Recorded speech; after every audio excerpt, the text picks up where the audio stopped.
ओम नमः शिवाय।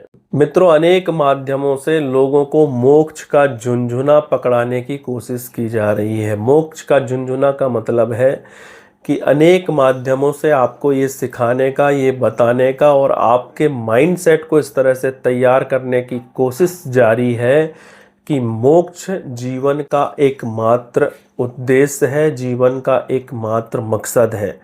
तो क्या मोक्ष जीवन का मकसद नहीं है? मोक्ष जीवन का मकसद है, निश्चित तौर पर है, लेकिन उसकी परिभाषा अलग है। ज्योतिष ग्रंथों में और जो ज्योतिष विधा है उसमें जो जीवन का क्रम बताया हुआ है, खास तौर पर एक गृहस्थ के लिए, जिसके पास परिवार है, जिसकी पत्नी है, बच्चे हैं, माता पिता भाई बहन सब है, उसके लिए मोक्ष का रास्ता कुछ अलग तरीके का बताया गया है।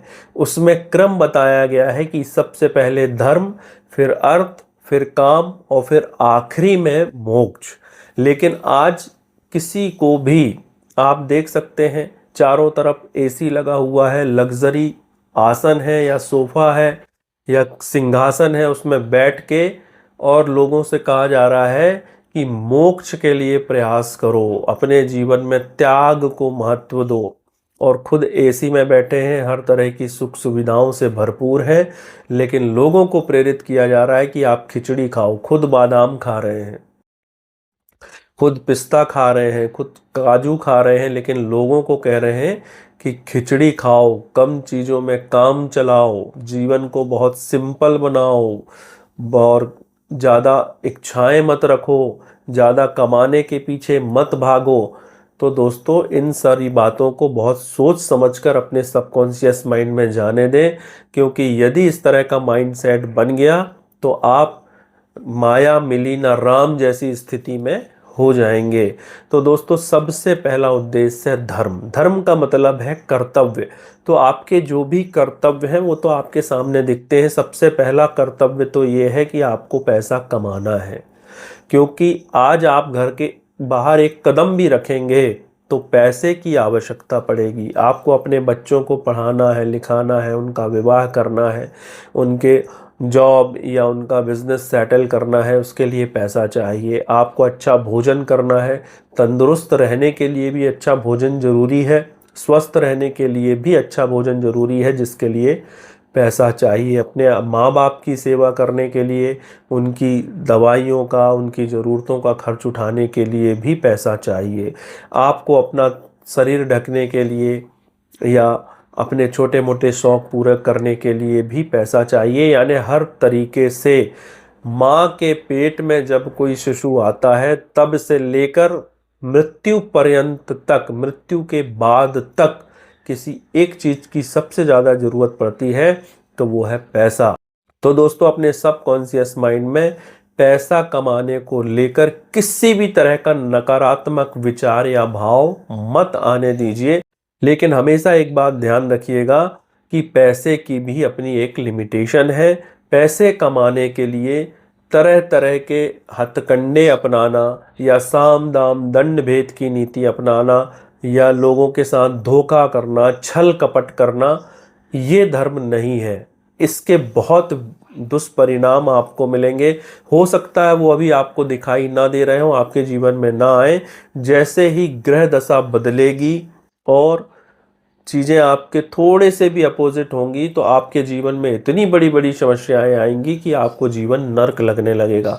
इसलिए धर्म का साथ मत छोड़िए। दोस्तों, मैं लोगों से अक्सर पूछता हूं कि बेईमानी से 10 लाख रुपए कमाने से अच्छा है ईमानदारी से। मैं लोगों से पूछता हूँ कितना कमाया जाए, तो कोई कहता है 5 लाख कमाया जाए, कोई कहता है 2 लाख कमाया जाए, कोई कहता है 1 लाख रुपए कमाया जाता, कोई कह देता है इससे अच्छा कमाया ही ना जाए। लेकिन दोस्तों, दूसरी नज़रिए की तरफ व्यक्ति का दिमाग नहीं जाता है, दूसरी तरफ वो विचार नहीं कर पाता है। दूसरा विचार ये भी तो हो सकता है कि बेईमानी से 10 लाख रुपए कमाने की बजाय ईमानदारी से 50 लाख रुपए कमाए जाएं, ईमानदारी से 1 करोड़ रुपए कमाए जाएं, ईमानदारी से 10 करोड़ रुपए की कमाए जाएं, ईमानदारी से 100 करोड़ रुपए कमाए जाएं। क्या समस्या है? आप अपने दिमाग को जो मैसेज दोगे वो वही स्वीकार करेगा। ये जरूरी तो नहीं है कि बेईमानी से ही करोड़ों रुपए कमाए जा सकते हैं। ईमानदारी से भी करोड़ों रुपए कमाए जा सकते हैं। जितने ज़्यादा से ज़्यादा लोगों की मदद का प्रोडक्ट आप बना सकते हो उतना पैसा कमा सकते हो। जितने ज़्यादा से ज़्यादा लोगों की मदद की सर्विसेज आप दे सकते हो लोगों को, उतना पैसा आप कमा सकते हो, उतना ज़्यादा से ज़्यादा पैसा आप कमा सकते हो। तो अपने दिमाग में ये विचार करिए कि अगर यदि आपको करोड़ों अरबों रुपए कमाने हैं तो मैं ज़्यादा से ज़्यादा लोगों की मदद कैसे कर सकता हूँ, किसी प्रोडक्ट के माध्यम से, किसी सर्विस के माध्यम से, किसी सेवा के माध्यम से या किसी भी तरह से। यदि आप अपने दिमाग में इस तरह का विचार करते हैं तो आपको करोड़ों रुपए कमाने के रास्ते भी मिलेंगे और प्रकृति आपको सहयोग भी करेगी। तो दोस्तों, धर्म को अपनाएं और धर्म के साथ अधिक से अधिक अमीर बनने की कोशिश करें। ये आपका धर्म है। अपने माता पिता की सेवा करना, अपने बच्चों को स्टैब्लिश करना, उनकी हर एक ज़रूरत का ध्यान रखना, अपनी पत्नी की हर एक ज़रूरत का ध्यान रखना, अपने स्वयं के लिए खर्च करना, अच्छी अच्छी चीज़ें खाना, अपने शौक़ पूरे करना, ये सारी चीज़ें भी हमारा धर्म है। इसके बाद आता है दोस्तों अर्थ। अर्थ यानी पैसा। पैसे के बारे में मैं आपसे बात कर चुका हूँ। अब दोस्तों तीसरा अर्थ है काम। काम यानी कामनाएं। हमारी बहुत सारी कामनाएं होती हैं। कुछ कामनाएं तो ऐसी होती हैं जो हम पिछले जन्म में पूरी नहीं कर पाए हैं, इस जन्म में आकर हम उन कामनाओं को पूरा करना चाहते हैं, लेकिन हमें कोई मार्गदर्शन नहीं मिलता, गाइडलाइन नहीं मिलती, हमारी लाइफ की डेस्टिनी इस जन्म में क्या है। तो ज्योतिष का ही तो ये काम है कि वो आपको आपकी लाइफ की डेस्टिनी बताए। जिस दिन आपके उस कर्म की पूर्ति हो जाती है, जिस दिन आपकी वो इच्छा पूर्ति हो जाती है जो आपके अनेक जन्मों में रही है, उस दिन आपको ऑटोमेटिकली मोक्ष मिल जाता है। और फिर चौथा जो पायदान है वो है मोक्ष। फिर मोक्ष की तरफ जाना है। अब आप खुद सोचिए कि जिस व्यक्ति के साथ धर्म है, जिसके पास अर्थ यानी पैसा है, जिसकी कामना यानी इच्छाओं की पूर्ति हो चुकी है, उसको मोक्ष लेना नहीं पड़ता है, मोक्ष उसको वो मोक्ष में ही रहता है। तो बहुत सावधानी से समाज में चल रही बातों पर ध्यान दीजिए। कौन सी बात को हमें अपने अंदर जाने देना है, कौन सी बात को एक कान से सुन के दूसरे कान से बाहर निकाल देना है, इसका जजमेंट आपको करना पड़ेगा, ये आपको सीखना पड़ेगा। नहीं तो आपके सबकॉन्शियस माइंड की प्रोग्रामिंग अगर नेगेटिव हो जाती है तो आपको बहुत ज़्यादा संघर्ष करना पड़ता है। दोस्तों, वाराणसी में यानी बाबा विश्वनाथ की नगरी काशी में एक चौक है जहाँ पर 4 रास्ते बनाए गए हैं। उसमें धर्म का एक रास्ता है, एक अर्थ का रास्ता है, एक काम का रास्ता है, एक मोक्ष का रास्ता है। धर्म का रास्ता आपको मंदिर की तरफ ले जाता है, अर्थ का रास्ता आपको बाजार की तरफ ले जाता है, काम का रास्ता भी आपको अच्छे अच्छे शोरूम्स और लग्जरी चीज़ों के तरफ ले जाता है, और मोक्ष का रास्ता आपको शमशान ले जाता है।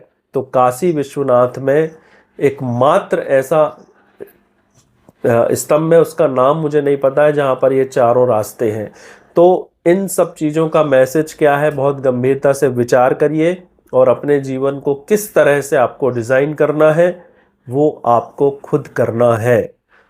और इन सारी चीज़ों के लिए ज्योतिष की मदद जरूर लें। ज्योतिषी मदद या ज्योतिषी विश्लेषण या ज्योतिषी मार्गदर्शन आपको हमेशा हेल्प करता है।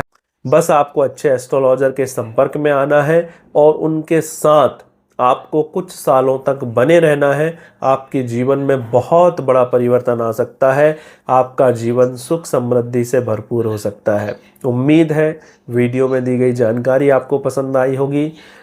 अगर वीडियोस पसंद आते हैं तो ज़्यादा से ज़्यादा लोगों को शेयर करें, कुछ पूछना है तो कमेंट करें, और यदि आपने अभी तक चैनल को सब्सक्राइब नहीं किया है तो जल्दी से सब्सक्राइब करें। मिलते हैं अगले वीडियो में। ओम नमः शिवाय।